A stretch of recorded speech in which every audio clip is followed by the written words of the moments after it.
Welcome back to the channel, my friends. Warhammer Man Studios. I'm Warhammer Man, and today's the day. We got a ton of massive releases coming up. A very big announcement for the new Age of Sigmar 4.0 box set. We're going to be showing off all of the contents in about 8 hours. Super exciting. And that's all taking place at the Dallas Open. So Games Workshop has released a little Meta Watch article. There's a little video to go along with it, but to tell you the truth, there's no actual information in it. We're going to get to see our first tournament stats at a GT for Tau, Adeptus Custodes, and Orcs. So it's kind of a big deal, super exciting. But rather than take a look at the actual MetaWatch article, because surely they'll do a follow-up that's going to be a lot more useful, I want to take a look at Games Workshop's web store in the United States and talk about how they use rules to sell models. And then take a look at what's back in stock and what's going out of stock now with the new rules.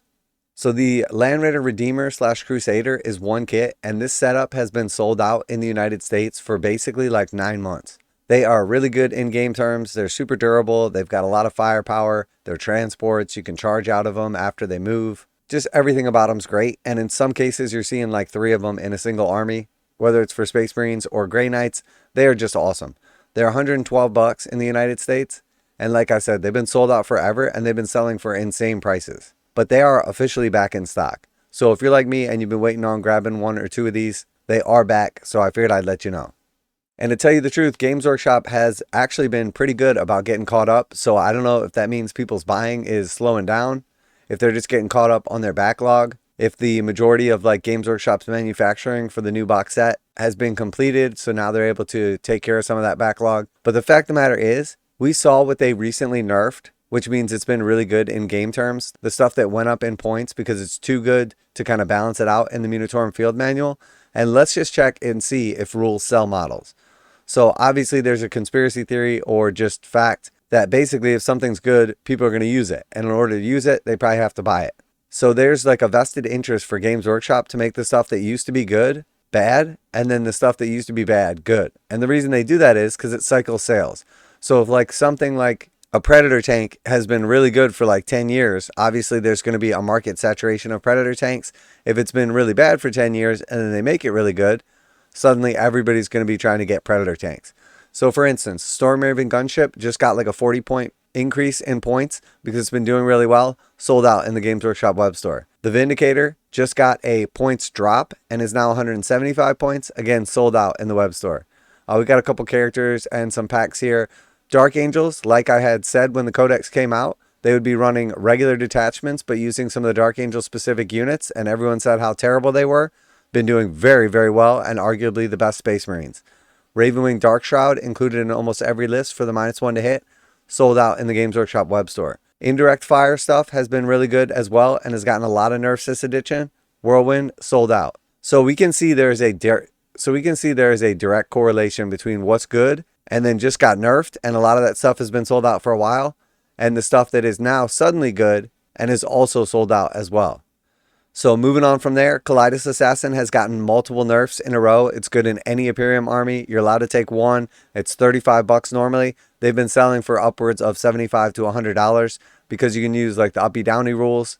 They can do a little bit of stuff, but they're basically a utility piece for 100 points. They've gotten nerfed multiple times, and again, they're almost impossible to get, especially if you're trying to play retail price. Prior to that, nobody had really used Assassins for years because they really didn't do all that much stuff.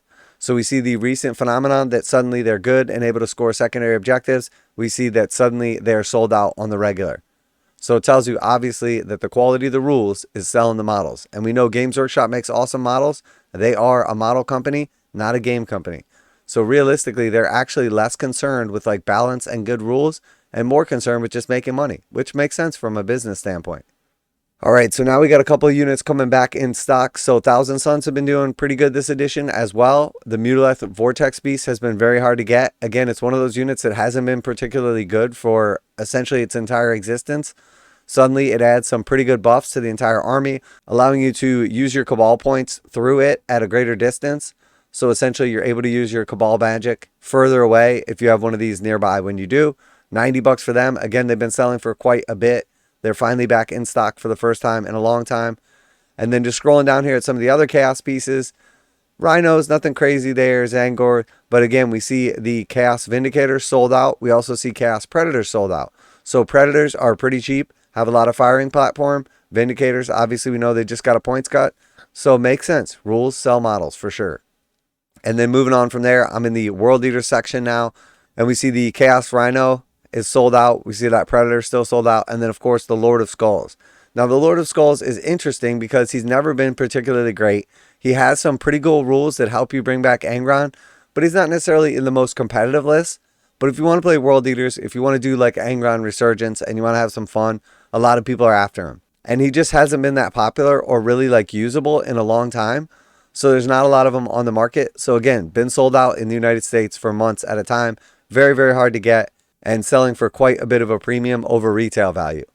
And just the fact that there's a premium ever over retail value tells you that rules definitely sell models. Because realistically, if you could just go and get whatever models you wanted, there would never really be a premium over any of the models because you would just go and get them. It's only when there's a shortage, and typically the shortage is caused by a sudden surge in demand. And the reason the demand is there is because they're good in game terms, and there's a lot of people that want to win. Now a quick message from today's sponsor. CMO Games has been selling Games Workshop products online for over 20 years. They carry the full line of Games Workshop products, including Warhammer 40,000, Age of Sigmar, Necromunda, Blood Bowl, paint tools, and more. Almost all Games Workshop products are priced at 15% off MSRP. CMO Games takes pre-orders for most Games Workshop products released at their earliest date possible. 12:01 a.m. on Saturday, they go live. Most of these pre-order products are also priced at 15% off MSRP. CMO Games offer free shipping in the US 48 with an order of $50 or more. Their customer service is top-notch and they ship most orders within 24 hours. Visit CMOGames.com using the affiliate link in the description and let them know that you heard about CMO Games from Warhammer Man. Now, back to the video. All right, and then on to Eldari. So Eldari has been good this entire edition. And one thing that has consistently been getting nerfs is essentially like the indirect fire stuff because it's just very powerful. And at the key of all the indirect fire is the Night Spinner. Now it also is the Fire Prism. The Fire Prism isn't as good as it was due to some nerfs and everything. But even after all the points nerfs to the Night Spinners, they are still extremely good. And they have basically been sold out on and off for like months, arguably like since 10th edition came out. So about a year at this point in time. And then moving on from there, Necrons obviously have been doing very good and recently saw some nerfs.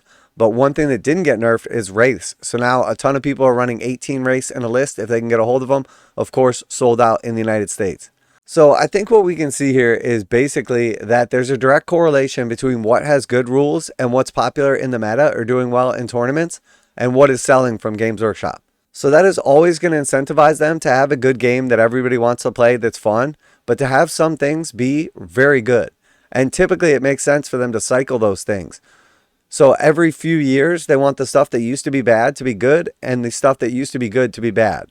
And the reason they want to do that is once they sell a ton of something because it's good, they want people to stop using that and use something else, something that wasn't good before, so that they can sell them a ton of that.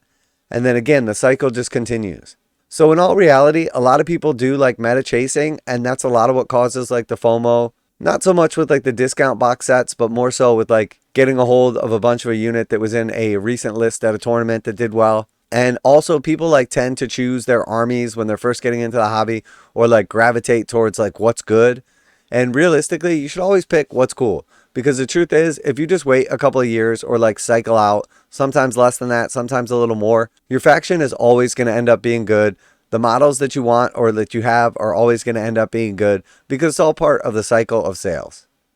So last but not least, and just kind of doubling down, we're going to look at the Astra Militarum, and we have the Basilisk. And again, this one is a very good indirect fire platform. It's relatively cheap. The Mana Core has gotten nerfed pretty badly. It's still really good, but the Basilisk is at that 2 damage point, still has quite a bit of shots and performs well. And obviously it's a cool kit also.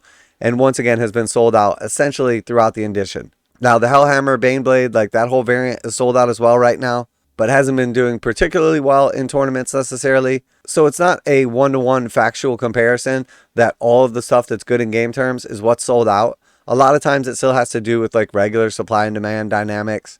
When the last time Games Workshop did a run of this product is, are there any of them sitting on store shelves, or is there a bunch of them on eBay or Amazon? But in the end, we can see that the stuff that's good in the meta is typically sold out, especially the stuff at the top of the list that people need multiples of. And the stuff that's not good, you almost never have a problem getting a hold of. So while Games Workshop is very clearly a miniature company, lots of us play the game and enjoy it. And obviously the internet is a great place to find out what's doing well, and people will tend to gravitate towards those items. Sometimes it can be frustrating to get a hold of what you want, especially if you're looking to play in some games and you want to have a specific item and it's hard to get. And again, that tends to cause a premium of the price as a bunch of people are all trying to get a Killidus assassin at the same time. And we especially find that to be the case with items like the Killidus because it can be used in any Imperium army. So not only do you have Space Marine players after it, but Astra Militarum, AdMech, etc. So let me know what you guys think about the whole idea that rules sell models. I think it's pretty clear. We've demonstrated it by what's sold out, typically stuff that's been good even after it's gotten nerfed. And then also the stuff that didn't get nerfed or is good now or gets points drops tends to sell out as well. Also, let me know when it comes to picking a new army or when you got into the hobby. Did you pick just based on coolness, based on lore or the model range? Or did you pick based on what's going to be good in game terms because you want to win more than you want to have a cool army? I'm always curious by people's motivations, and a lot of times you hear people asking about what's good right now. And the fact of the matter is, it doesn't really matter what's good right now. It matters what you like. Because even the stuff that's good right now, by the time you get it all painted up and on the tabletop, might not be good anymore. And the stuff that's not good right now that you think is cool, it's always a roll of the dice, whether or not that thing is going to be good on the tabletop by the time you get it there. And part of the beauty of this hobby, and also part of the frustration for a lot of people, is that it is ever changing. And it does take a lot of time to get a hold of, build, and paint your models to even put them on the table. Many people go years without even playing a 2,000 point game, the fully painted army. And something like 75% of the people that collect, build, and paint Warhammer only play about 3 games per year. Some don't even play at all. So it's a very cool and complex hobby. There's so much to it because there's such a big following for like the actual gaming aspect. But realistically, a lot less people game than people think. The true hobby, the majority of the people, at least statistically speaking, are much more into the actual building and painting or collecting. And then there's a bunch of people out there like myself that do both. So let me know what you think. Do you buy your stuff or build your armies based on what's cool or what's good in the meta?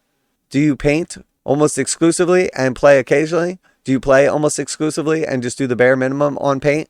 Or are you someone like me that does a bunch of both?